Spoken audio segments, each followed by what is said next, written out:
Hello, music lovers of the world. Welcome to episode 28. 20, I think. 28. We'll go with that. Episode 28 of What Makes This Song Special. As always, I'll be taking a song, talking about what that song means to me. Why is it special to me? What does it remind me of in my life? What event or time of my history does it take me back to? I will then talk a wee bit about the artist or the band, and then talk a little bit about the vocal style of the singer. This week, the story goes back to end of the summer, year 2000. So, a long time ago now, 22 years ago, end of summer. I just returned from the holiday that I spoke about in the Stereophonics A Minute Longer episode, if anyone saw that. If not, I'll leave a shameless promotion to it up the corner. Long story short, I just left high school. I was taking a year out to become a rock star, which never happened. I was in a band with two of my best mates from school, Mark Livingston and John Filling. But Mark was in uni. He was like full-time university, and so was John. John had been accepted to go to Oxford Uni, which of course was hours away from Glasgow. So the band wasn't really, the year out to concentrate on my music wasn't really, wasn't that handy that everybody in the band had sort of left and gone off to university. So I was sort of in limbo, and as much as I was writing songs and enjoying the prospect of taking a year to concentrate on music and songwriting and all those things, the band wasn't obviously doing much. We didn't even have a drummer, so it was like me, guitarist and bass player, and no drums. So a bit of a limbo period. And I was playing football one Saturday afternoon, and after the game we walked down to the Rove shops beside the pitches to buy some, I don't know, drinks and ice lollies or something after the football game. And I remember hearing my name being called by a familiar voice, and when I turned round, it was a guy who I'd known briefly a couple of years before through a mutual friend, and his name was Davey Monroe, Davey the Blues Man Monroe, as we'd later call him. He was with his friend Chris, and he was telling me that he'd started playing guitar, and as much as that was great to hear, I didn't really take him seriously because I'd been playing guitar and piano and singing and writing and stuff for years by this point, and I knew how hard it was and how long it took to become even half decent. So when he said he'd taken up guitar in the space of the year or so that I'd not seen him, I just thought, yeah, he'll know C, G and D and maybe an A minor, and he'll strum away a couple of songs. And to add to that, Davey wasn't someone who'd really ever even been into music. He was a very sporty guy. The reason we knew each other through the mutual friend, was the mutual friend, but the reason we'd known each other so well or got on so well at the time was because we were both quite good at football, and we both ended up playing up front for a football team at one point, and we had this great connection, just this incredible ability to know where each other were very quickly from the first game we played together. So we played number 9, number 10, if you're into football, as the Americans call it, soccer. We played up front together as the two strikers in a sort of 4-4-2 team for a while. And but yeah, again, we didn't hang out outside of football really. It was just through this mutual pal called Fraser. And Davey went to a different school to me, and he was into sort of different things apart from the football. So yeah, we never really managed. It was before the days of WhatsApp and catching up with people on Facebook and all that kind of stuff. So we didn't really connect out with that. And apart from the good memories of us scoring lots of goals and sort of complimenting each other after games, Davey was an amazing athlete. He'd been all over the Young Runner of the Year magazines when he was in his early teens, and he'd been sort of touted to be the next big thing in British athletics. He was very, very good at running. And as I said, we'd gone to different schools, lost touch. I hadn't seen him for a while, so bump into Davey at the shops, and wasn't expecting much from his guitar playing, but he was insistent that we should meet up and have a jam, as Davey would always say, let's get a jam. He used to say that to everybody. He'd meet the postman, and the postman would say, I once had a ukulele in my garage, and he'd be like, let's get a jam. That was his thing, so he'd always try and get a jam. And I was pleased to see him after, a couple of years. So I was thinking, yeah, look, we should catch up. That'd be good, and it'd be a bit of fun. Again, not taking the music thing very seriously. So I said to him, yeah, we'll catch up. We sort of exchanged numbers, and I said, I'll give you a call and we'll catch up and, get a jam or something in the coming weeks. And Davey was like, no, I'll let you go and get changed and I'll come up for you in an hour. And that was Davey. He was sort of a million miles an hour. When he got an idea in his head, it was happening whether you wanted it to or not, So hard to explain where my house was. And I sort of said to him, well, look, I'll meet you at the football pitches in about an hour once I go and get changed. And I'll sort of show you how to get to mine from there. And I'll never forget the moment. An hour later, I was changed and ready, and I'm walking round the corner of Broomburn Drive in the south side of Glasgow, where the football pitches from Ernst Castle are. And the sun was sort of setting on this nice warm summer's day, and I walk round the corner, and Davey's lying with his top off on top of his car, playing guitar and singing House of the Rising Sun in the middle of the street. So, strumming away. There is a house in New Orleans right outside, like, one of my friend's houses, which was just kind of bizarre. I always thought if his mum and dad were looking out the window at that point, would have just seen this guy in a pair of jeans with his top off, sitting on top of his car roof, singing House of the Rising Sun. So I was laughing, and I approached and sort of impressed by how good his voice was. Immediately I was like, okay, he can strum a bit of guitar and his voice was great. So I jumped in the car, we drove the 30 seconds round the corner to mine, and he'd brought a Strat round as well as the acoustic that he'd been playing sort of on the roof of the guitar of the car, and we just played songs for 5 hours in my room. Like, he played me his compositions, I played him mine. We played some cover versions. His guitar playing was unbelievable. I mean, it was just, I don't mean decent, I mean incredible. This guy had been playing for a year, or maybe a year and a bit, but he had dedicated like 8 hours a day to practice, and so he'd given up his running by this point, he'd given up the athletics, and he was just sitting in his room for 8 hours a day playing this Strat, and he was unreal. I mean, I'd never seen anything like it. He was utterly awesome on the guitar, like playing Yngwie Malmsteen solos, and he could play all the Guns N' Roses solos and all the stuff that I couldn't play on the guitar, even though I'd been playing for, by that point, God, 6, 7, 8 years. So just incredible. And in the same way as we had on the football field, we just had this connection where we sort of complemented each other, and instantly we had a problem. We had a problem because I was already kind of in a band that I mentioned before, although it wasn't really doing anything or going anywhere. And so was he. He was in a band as well with some friends from college. But it was sort of written all over our faces. We had to be in a band together. There were no ifs or buts, this or maybes. This was an instant sort of Freddie Mercury and Brian May moment, an Axl Rose and Slash, John Bon Jovi and Richie Sambora. There was a partnership, the vocalist and the lead guitarist, and there was just no going back.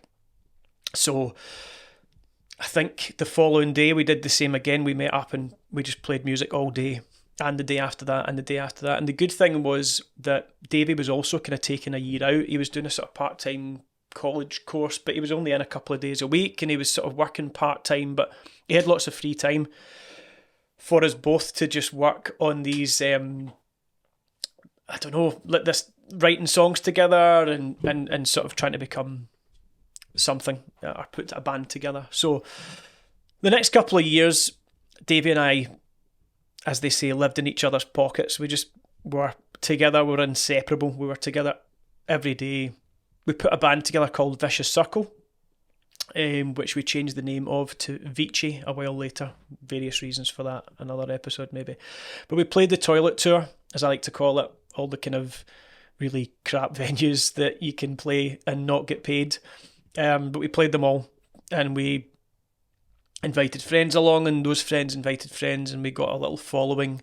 And some nights we were playing to quite big crowds, and other nights we were playing to 5 alcoholic men in a dive of a pub somewhere in Glasgow. But we just went out there and we gigged and we got a management deal and then a sort of small record deal with a Glasgow label, and more of that story and how the band ended, actually, a few years later in the Robbie Williams episode. I don't know which episode number that was. I don't even remember which episode number this was. Never mind that one, but I'll leave a link if you're interested in hearing, the rest of that story. But anyway, during this time, Davey and I, as I said, we were inseparable. We played music together.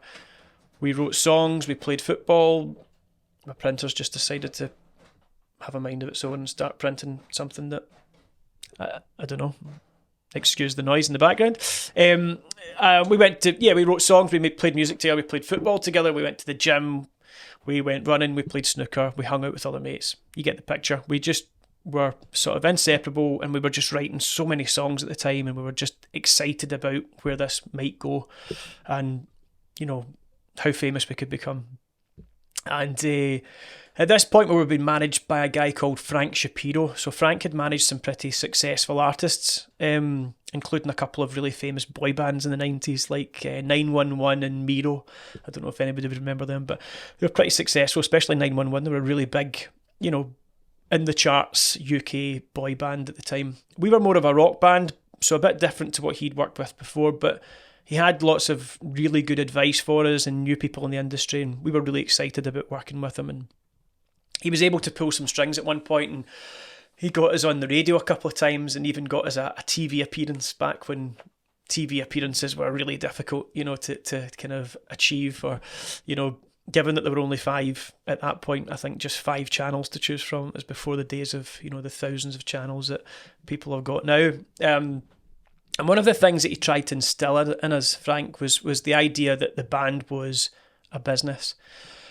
And he encouraged us to keep money from gigs and CD sales and reinvest it into the band. And we were 18 and we were daft, and we just wanted to spend the money on nights out and clothes and stuff.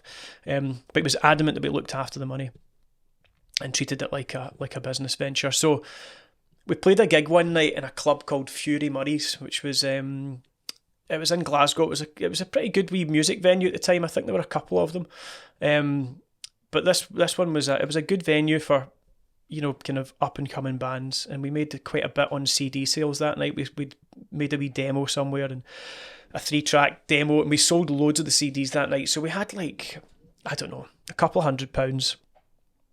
Which was quite a lot of money back then when I was getting paid, £3 an hour in my part-time job washing dishes. And we were to look after the funds. Davey and I always tended to go in the same car. He could drive. I couldn't drive at that point, so he drove us around, and we had the glove compartment of his car was our safe. Really, looking back, a really terrible place to keep money, but that's where we kind of kept the band funds in between going to the bank. And it always seemed to be it always seemed to be me and Davey kind of going to the gigs, and then the other guys would go in the other car. So we're driving out of the city one night after the gig, or this particular gig, and Davey just, again, has one of those moments where he has an idea and there's no going back. So he just says, do you know what we should do? We should go to the casino and invest this money. And I thought, oh God, that's a terrible idea. And at that point, we'd had a bit of a habit of going to the casino. I think because we'd kind of recently turned 18, and you could go to the casino at 18 and not have to worry about fake IDs and all these things.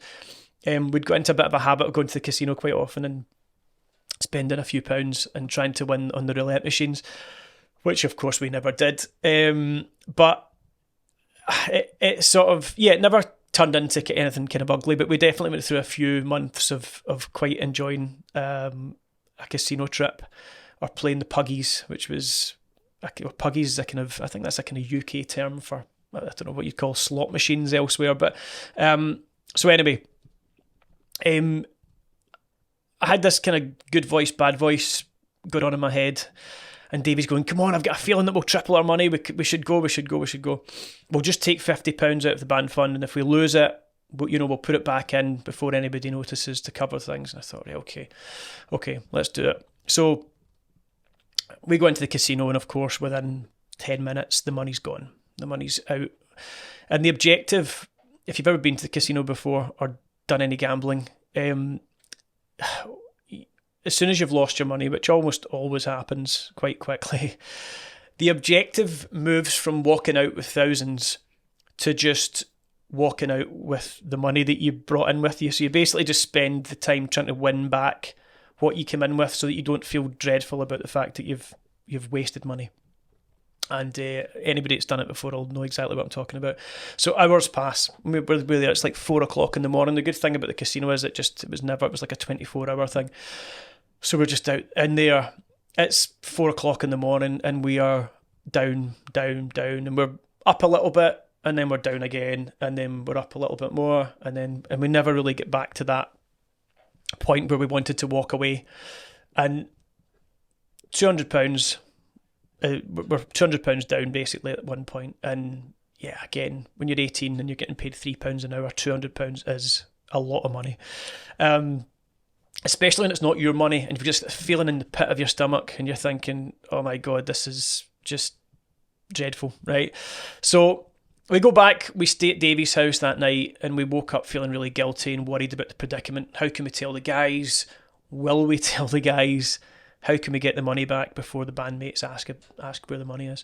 And as I say, I was working in this country club at the time where, because it was a private club, the slot machines had a £200 jackpot. And most pubs and bars at the time had to cap the maximum to like £30, £35, something like that. These machines could drop £200 because they were in a private club. That was some sort of licensing law at the time. I think it might still be like that. And having not learned our lesson from the night before, we thought we'd smash Davey's piggy bank and take another £50 of coins up to my work and attempt the jackpot, because we thought if we could win the £200 jackpot, we'll put it back in. Nobody knows, we'll never do it again. And the machines were in this little private bar at the back of the country club. It was in a snooker room in a wee bit called Churchill's, wee pub. And because I worked there, I knew the bar staff, and I remember asking the guys, how much do you think's in the machine? Has anyone won it the day before? Is it ready to drop? That type of stuff. And they're all going, well, I don't know. Somebody was in yesterday, put quite a lot of money in it. Nobody won it. Brilliant. That means it's got loads of money in it, and we can try and get the jackpot. So we spent hours. We spent the whole morning playing a machine called Viva Mexico. And it would drop the occasional £10 or £20, which we then would reinvest until we were out of funds again. And I remember at one point, I had £10 in my locker up in the kitchen, so I ran up to get it, and we were like saying to the bar staff, don't let anybody touch that puggy until we get back.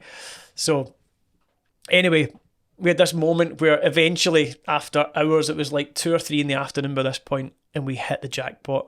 We saw the bells line up, and the money comes falling out of the machine, and it's just this noise of the change hitting the wee winning tray, and £200, and we're jumping around the bar, and all the bar staff are jumping around, and it was like something out of a movie where somebody wins the lottery. And I remember one of the guys behind the bar going, oh, what are you going to spend it on? And we were just laughing, because I think they obviously didn't realise that we were still by this point about £50 down, just even with the £200 jackpot, and it was just going to go back in. But it saved us. It saved us from a really embarrassing, horrible situation of having to explain to the guys in the band and the manager, which was the biggie, trying to say to him, oh yeah, we just blew the money at the casino, because that would not have gone down well. And we got it changed into notes, headed down to Davey's house to put in a safe place. Worked in some guitar solos and various things for our set, and I remember he gave me a lift back up the road to mine that after that kind of evening, and he sticks this cassette into his car stereo system on the way up the road, and it was Gary Moore, Still Got the Blues, and I'd never heard it before, and I was just blown away. It was just the most unbelievable guitar work I think I'd ever heard. It was the guitar solos, the riff, everything about the song. I was just mesmerised. I was like, why have I never heard this song? Unbelievable. The feel, the tone, the tone that Gary Moore, like the tone of that guitar, that Gibson Les Paul plugged into a Marshall cab, which is just a marriage made in heaven for a guitar tone. And we played it on repeat, full blast, in his little purple Renault Clio with his little dog Sandy sitting in the back, probably watching on thinking we were nuts because we were just laughing and singing along to this song. And it was an amazing moment of, relief after 24 hours of pure stress and fear about that money, and just admiration of a song and virtuoso guitar work that was just phenomenal. So here's my wee story. That's where Still Got the Blues reminds me of that era. It reminds me of that time where me and Davey were just trying to make it as rock stars, where we put the band together. A great band. We had Gordon Hall on bass. We had Michael Oakley on keys for some of it. We had Ian Shapiro on the drums. Trying to think who else. We had some other guest stars and things like that. But just, it was a great wee band. And we did some really cool gigs, and we had quite a nice wee following and some good songs, and it was a great time. And it just reminds me of, that song reminds me of that time, but that day, it reminds me of the stress of that 24 hours of losing that money and then winning it back, and just feeling like, oh, we've done it. We're on top of the world. So there's the story. That's what makes it special to me, that song. What makes it special to you? Leave a comment if the song's special to you in any way. I'll tell you a wee bit about Gary Moore. Robert William Gary Moore was a Northern Irish guitar player and singer, but a guitarist, and we'll go into that in a second. But he played in various groups, performed an eclectic range of music, including blues rock, hard rock, heavy metal, jazz fusion. Gary Moore began his career in the late 1960s when he joined a band called Skid Row. Not the 80s American hair rock band, a different Skid Row. And then later joined Thin Lizzy, who I'm sure most people will remember, Whiskey in a Jar and all that type of stuff, featuring his former Skid Row bandmate and frequent collaborator Phil Lynott. Moore began his solo career in the 1970s, achieved major success with the 1978 hit Parisian Walkways, which is considered his kind of signature song, although I prefer Still Got the Blues for obvious reasons, but I think they're both amazing. And during the 1980s, he sort of transitioned into playing pretty hard rock and heavy metal with varying degrees of international success. In 1990, he returned to his roots with Still Got the Blues, which became the most successful album of his career. I wouldn't say Gary, speaking just very quickly about his vocal style, I wouldn't say Gary Moore would be considered a singer by many people. That's just why I said that a second ago about the is he a vocalist, is he a guitarist, I don't think he would be considered a singer by many people. I think given that he's such a virtuoso on the guitar, and that he played guitar in a few bands before he became a singer, before anybody realised he could sing, I think people always saw him as a guitarist first, and then, he can sing. He can also sing. He can hold the tune.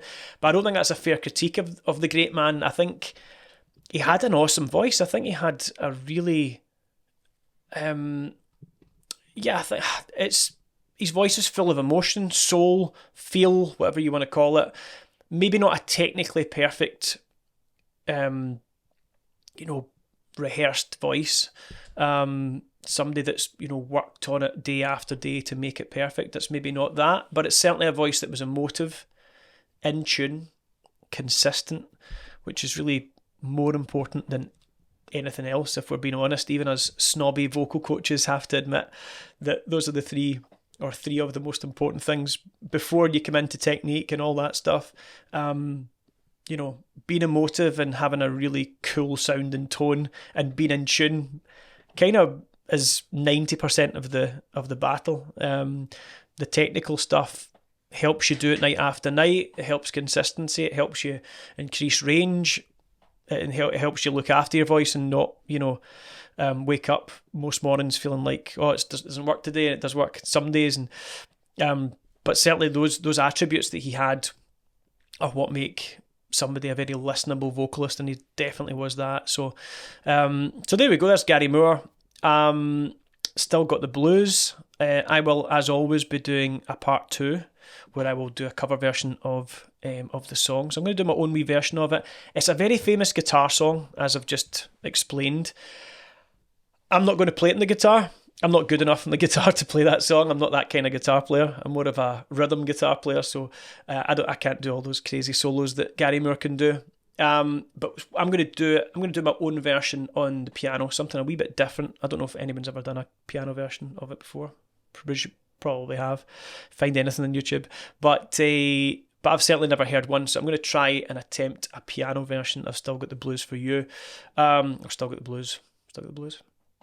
And it'll come up here in a couple of seconds. As always, thank you so much for listening. Keep tuned in for future episodes, other songs, maybe some vocal coaching tips and tricks that I'm going to be doing, maybe some shorts as well. So hit subscribe if you haven't already. Thanks so much for listening, and I'll see you next week.